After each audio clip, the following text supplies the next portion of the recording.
Magandang araw! Sa video ito ay tuturuan ko kayo kung paano magsaing. Una, sa malinis na kaldero, maglagay ng sapat na dami ng bigas na isasaing. Pangalawa, hugasan ito ng 2 hanggang 3 beses at sukatin ang rabi ng tubig gamit ang daliri.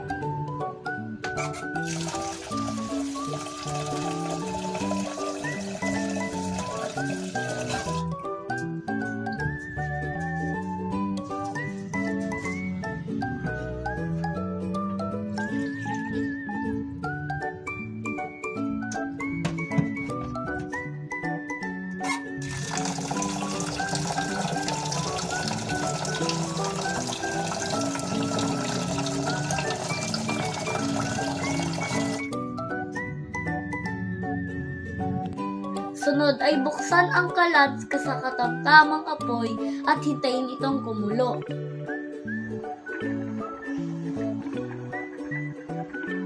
Kapag ito ay kumukulo na, babaan na ang apoy at hintayin na lamang itong mainin. Pagkatapos ng ilang minuto, ito na po ang ating hot steamy rice. Thank you for watching. Sana po may natutunan kayo.